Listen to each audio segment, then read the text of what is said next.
Durante o feriado do Memorial Day, meu grupo de amigos decidiu alugar uma casa à beira de um lago, localizada a 3 horas de distância de nossa cidade.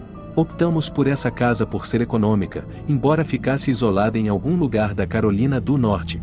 O grupo incluía Eduarda, Cristal, Richard, Adam e eu. Pegamos a caminhonete de Adam para a viagem.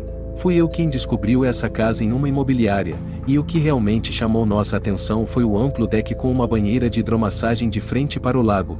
Além disso, havia uma fogueira próxima à margem, cercada por várias cadeiras. Parecia o cenário ideal para passar alguns dias e noites divertindo com amigos. O anfitrião da imobiliária informou que, ao chegarmos, encontraríamos uma chave escondida atrás da caixa de correio para abrir o portão da entrada. O acesso à casa era por uma estrada de cascalho e terra, que atravessava um pequeno trecho de floresta e ascendia suavemente até uma clareira mais ampla onde a residência estava localizada. Ada manobrou a caminhonete até parar ao lado do deck, que circundava toda a casa. Era realmente impressionante. Assim que chegamos, fui direto para a parte traseira do deck para apreciar a vista do lago. A paisagem era serena e bela, uma pena que logo seria animada com música e festividades. Depois de desfazer as malas, todos pegaram suas cervejas e começamos a aproveitar o fim de semana imediatamente. Jogamos sinuca e cartas, fizemos um churrasco e passamos horas ouvindo música.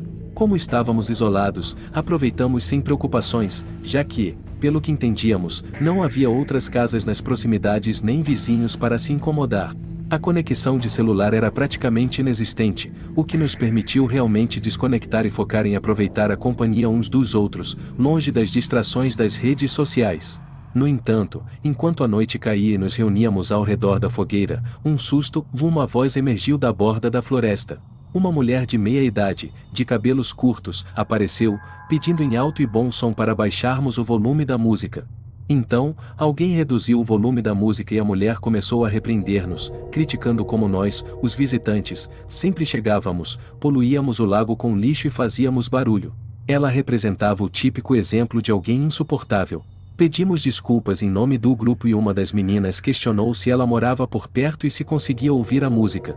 A mulher, ainda em alto tom, reclamou que não podia nem pensar direito por causa do barulho, mas ignorou a pergunta sobre sua residência. Depois, simplesmente virou-se e desapareceu floresta adentro, sumindo na escuridão. Foi uma cena bizarra. Assim que tivemos certeza de que ela estava longe, não conseguimos evitar e caímos na gargalhada. Embora o encontro com a mulher fosse estranho, tentamos não levar tão a sério, embora ela tenha nos deixado um pouco apreensivos. Acreditávamos que estávamos distantes o suficiente de outras residências para poder fazer barulho sem preocupações. Continuamos a beber e logo esquecemos o ocorrido, voltando a elevar o volume. Depois de um tempo, entre uma música e outra, um breve silêncio se instalou e foi possível ouvir alguém pedindo ajuda vindo do meio do lago. Desligamos a música e prestamos atenção. Realmente havia alguém clamando por socorro. Trocamos olhares nervosos.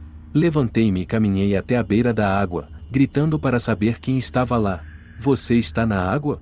A voz respondeu afirmativamente, pedindo ajuda. A adrenalina disparou entre nós. Próximo ao deck, havia um caiaque com 2 remos. Ada e eu decidimos entrar nele e remar em direção à voz numa tentativa de resgate. Instruímos a pessoa a continuar chamando para que pudéssemos localizá-la, mas conforme avançávamos lago adentro, os pedidos de socorro pareciam se distanciar, independente de quão intensamente remávamos. Após cerca de 5 a 10 minutos remando na escuridão profunda do lago e chamando repetidamente pela pessoa, fomos envolvidos por um silêncio absoluto.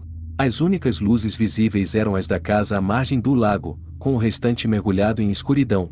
Tudo o que se ouvia era o murmúrio suave da água, até que gritos perturbadores romperam o silêncio. Gritos femininos, vindos da direção da casa, carregados de angústia, como se fossem verdadeiros pedidos de socorro. Parecia ser de ao menos 2 das garotas. Imediatamente, começamos a remar de volta, agora com ainda mais terror. Os gritos cessaram muito antes de chegarmos à margem. Chamamos pelos nossos amigos, mas ao vasculharmos dentro e fora da cabana, descobrimos que todos os 4 haviam desaparecido sem deixar vestígios. Tentamos contatá-los por mensagens e ligações, mas, como esperado, estávamos sem sinal. O caminhão de Ada ainda estava lá, então entramos nele e dirigimos pela estrada em busca da casa vizinha mais próxima, a qual eventualmente encontramos uma passagem similar na floresta, que nos levou por uma colina até uma propriedade, onde avistamos uma casa com as luzes acesas. Apertamos a campainha várias vezes, mas ninguém respondeu. Decidimos espiar através de uma das janelas da frente, e o que vimos nos causou arrepios. Conseguíamos enxergar claramente a sala de estar. Uma luminária estava acesa em um canto, e no meio da sala, próxima à janela, estava a mesma mulher desagradável, que havia aparecido mais cedo para reclamar do barulho. Ela estava imóvel, apenas olhando para fora da janela, com uma expressão quase furiosa. Chamamos por ajuda, mas diante da sua falta de reação, o medo nos tomou e decidimos não permanecer ali, partindo imediatamente. Ao voltarmos para o caminhão, preparados para buscar outra residência, meu celular começou a vibrar. Era uma ligação de Richard. Agradeci por conseguir atender e rapidamente perguntei onde eles estavam, e o que havia ocorrido. Enquanto eu mal conseguia formular as perguntas, Richard explicou que 2 homens armados com machados e usando máscaras haviam surgido da floresta em direção a eles, o que causou os gritos das garotas. Todos eles correram para longe pela estrada. Um deles estava ao telefone com a polícia e estavam escondidos na mata, perto da estrada, esperando ajuda. Pouco tempo depois, a ligação caiu e eu não consegui mais retomar o contato com ele.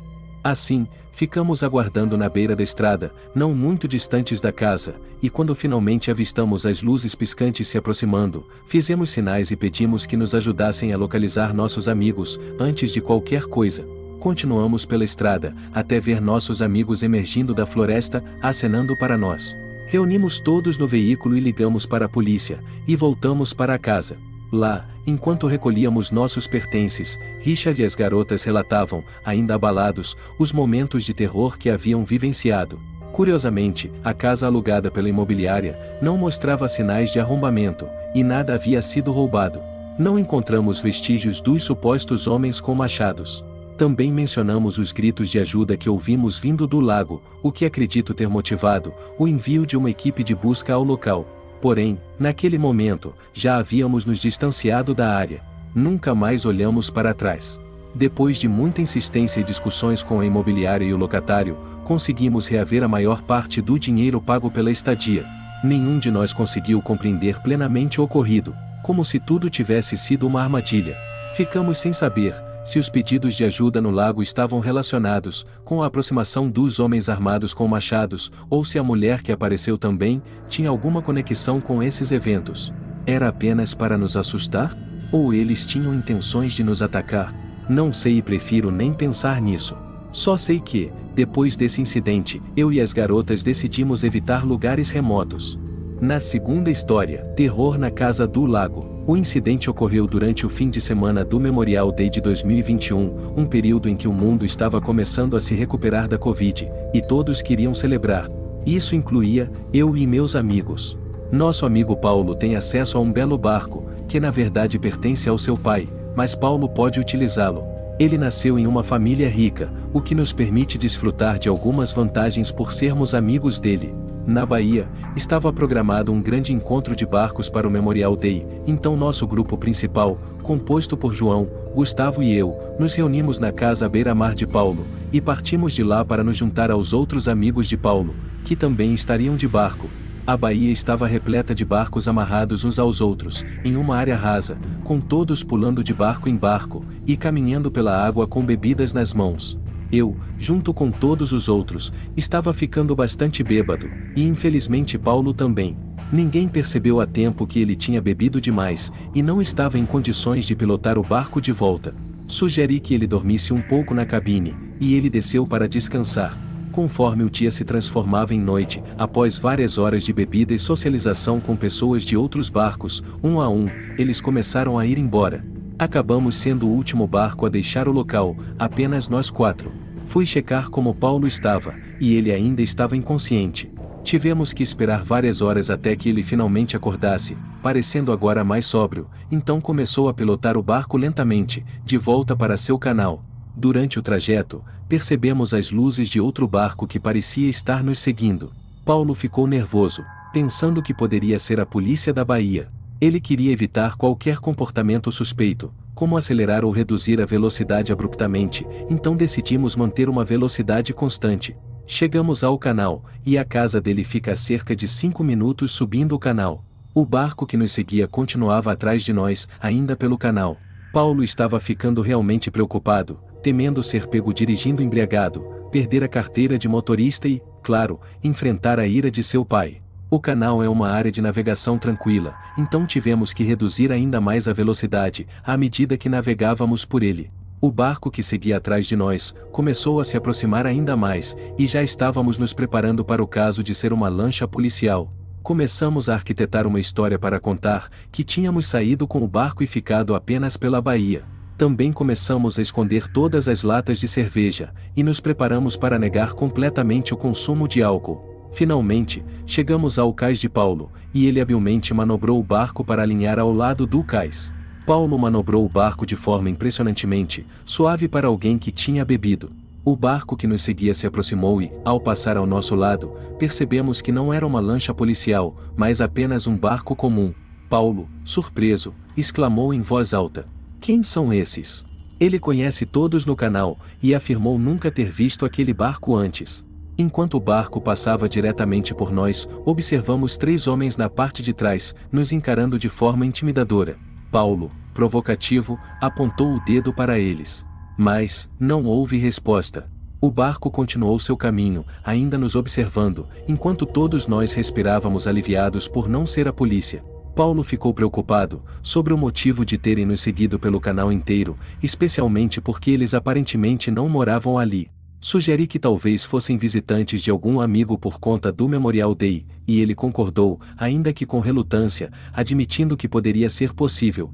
Amarrou o barco ao cais e nós o ajudamos como pudemos, enquanto ele planejava fazer a limpeza no dia seguinte. Entramos na casa dele e seus pais não estavam em casa naquele fim de semana, o que lhe dava a casa toda para si. Sugerimos fazer uma festa na piscina de última hora, mas já eram cerca de 10 da noite, e realmente não havia tempo para organizar algo grande assim, tão em cima da hora. Então, nós 4 voltamos para a piscina para continuar bebendo, com todos planejando dormir na casa de Paulo aquela noite. Cerca de 10 minutos depois, aquele mesmo barco passou pela casa novamente, e foi nesse momento que começamos a ficar realmente desconfiados. Os homens a bordo nos encararam mais uma vez, mas desta vez Paulo permaneceu em silêncio. A noite se tornou assustadora depois disso, ou minha cabeça ficou cansada e acabei adormecendo. A próxima coisa de que me lembro é acordar no meio da noite com a boca extremamente seca. Inicialmente, pensei que a sede insuportável era o que havia me despertado, mas logo percebi que estava profundamente enganado. Olhei ao redor do quarto e vi João e Gustavo também adormecidos no sofá. Com sede intensa, caminhei até a cozinha para beber água diretamente da torneira. No entanto, ao chegar lá, deparei-me com uma figura vestida em um típico traje todo de preto, incluindo uma toca ninja, e ele claramente segurava uma arma. Não gritei. Ele apontou a arma para mim e me ordenou silêncio. Uma sensação avassaladora de vulnerabilidade me consumiu, a consciência de que minha vida poderia terminar naquele instante, e tudo se tornaria escuridão. Em voz baixa, ele perguntou onde estava o dono da casa. Eu sussurrei que não sabia. Ele me perguntou onde ficava o quarto do dono da casa, e eu, tremendo, respondi que era no andar de cima. Sob a ameaça da arma em minhas costas, ele me obrigou a guiá-lo até lá, advertindo que atiraria se eu fizesse qualquer movimento brusco ou tentasse pedir ajuda. Ao alcançar o topo das escadas, percebi que não havia apenas um, mas 2 homens atrás de mim, ambos trajando o mesmo uniforme de assaltante, todo preto e toca ninja. Contrariado, mas sem alternativas, os conduzi ao quarto de Paulo, que estava profundamente adormecido. Eles fecharam a porta do quarto, e me instruíram a acordar Paulo silenciosamente. Paulo voltou à realidade, observando o quarto e surtando momentaneamente, antes de um dos homens se aproximar com uma arma apontada para seu rosto, ordenando-o a ficar quieto. Foi então que o homem com a arma exigiu saber onde estava o cofre. A família de Paulo é muito rica, possuindo uma casa enorme e um barco luxuoso, sendo comum que famílias ricas tenham um cofre em casa. Sob coação, Paulo levou os 2 homens e eu até o quarto de seu pai, especificamente a um certo armário. Nesse momento, eles o forçaram a ligar para seu pai para obter a combinação do cofre. Explicando a situação de que estávamos sob ameaça de arma, o pai de Paulo, compreensivelmente preocupado, cedeu e forneceu a combinação. Os dois homens rapidamente esvaziaram o cofre, pegando tudo que havia dentro, incluindo títulos de poupança, dinheiro, joias e vários documentos importantes, e colocaram em uma bolsa. Em seguida, fugiram da casa. Não escutamos nenhum carro acelerando, o que sugere que talvez tivessem estacionado um veículo de fuga mais distante, fora do quarteirão. Após o incidente, divulgamos a situação em vários canais, incluindo o grupo do WhatsApp da vizinhança e notícias locais, mas ninguém conseguiu identificar os dois homens. Parece bastante provável que esses homens que nos seguiram no barco fizeram isso para descobrir onde Paulo morava, atraídos pela aparência do seu belo barco e pela possibilidade de lucro. Nunca estive tão assustado em toda a minha vida, um movimento errado poderia ter sido fatal.